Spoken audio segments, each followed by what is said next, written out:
Hey everybody, it's Teepa. And this morning we're going to talk some about the challenging situation of she's moving and I can't get her to sit down. So I'm laughing because it's that moment where you just go, oh my heavens, I don't know what to do. Typically, it would be later in many forms of dementia.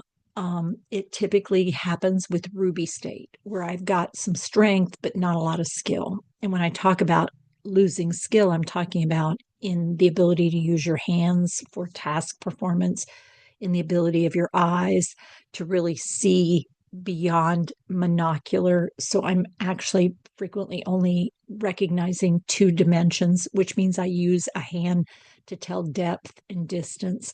Even with binoculars, I'm having a very limited field. And so I only see what's right within my visual field. And I'm missing a lot of details, upper and lower, side to side. So as I move through the space, I actually am seeing very little of the space. And so when I move, I see something different. I see something different. I see something different. When I talk about losing skill, I'm also losing the skill of being able to move different parts of my body. So you'll often see not a lot of reciprocal arm movement, or you might not see me pick my feet up much. I'm losing the skill in my feet, in my toes, in my lower extremities to do a really good balancing job. So you might notice that it looks more like shuffling or I'm walking, but you're not seeing me lift and stride.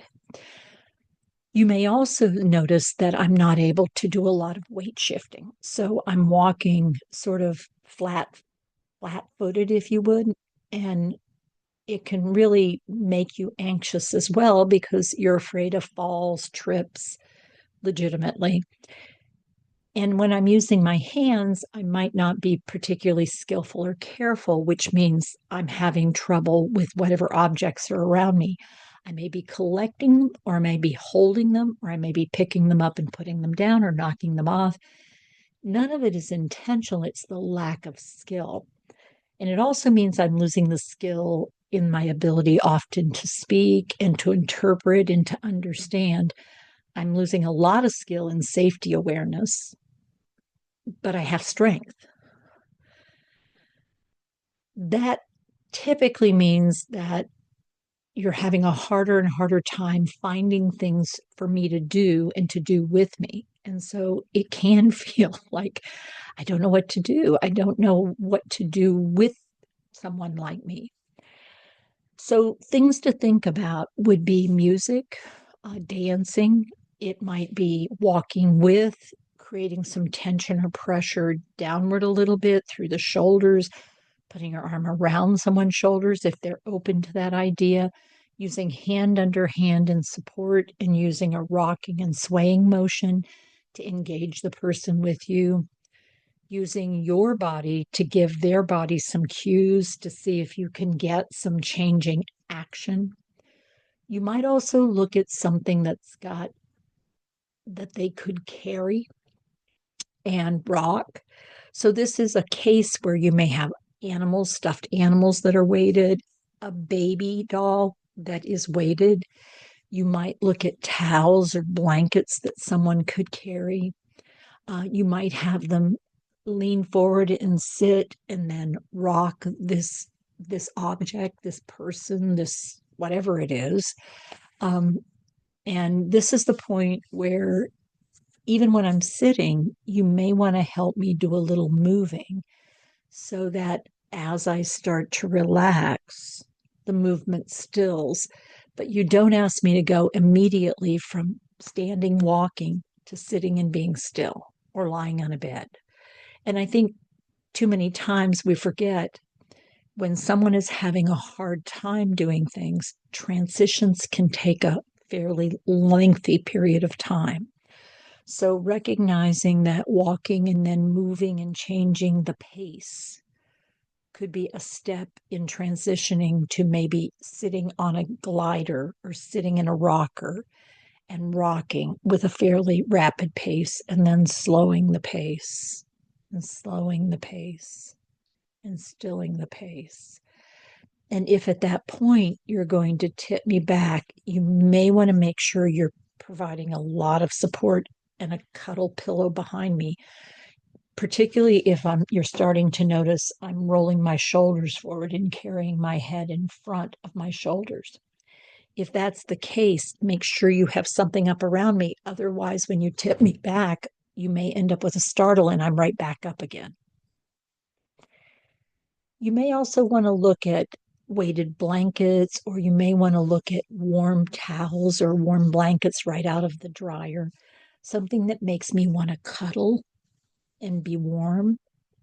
You may look at vibration. For some people, that can be helpful. The main thing to be careful of is trying to force a movement. Because classically, when you try to force someone into a new position, whether it's seated or whether it's rocking or whether it's lying down, they'll be right back up because the brain and the body feels threatened. It's not an easy situation when you have somebody who's moving around a lot. So take a good look at their pattern and see if you can figure out, are they looking at things? Are they looking for things? Does it seem like when they approach something, they pause and explore it a little bit? Or if they just truly move from space to space, along, around, back and forth. And we do want to watch out for the pattern of pacing. That's a very different pattern than walking around or roaming, which means I'm moving throughout the environment. Pacing is back and forth, and typically indicates a heightened anxiety of some sort or distress. I would also say you always want to remember your human needs. Could it be I'm looking for or need some intake? Could it be that I'm really tired, but I don't know how to quit? Could it be I have a lot of energy and I don't know what to do with it?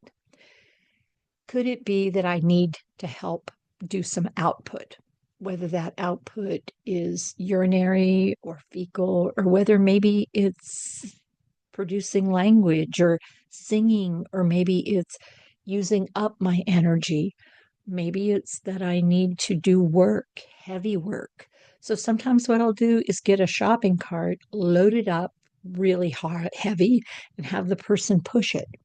Sometimes pushing a vacuum cleaner, pushing a rolling broom kind of thing. Sometimes that helps, sometimes it doesn't. Wiping tables, for some people, if you can engage them, carrying heavy things from place to place, pushing furniture. Sometimes after that kind of heavy work, people are ready to better rest because they needed to push it out. Then there's the possibility that somebody's uncomfortable, thinking friendly, familiar, functional, forgiving.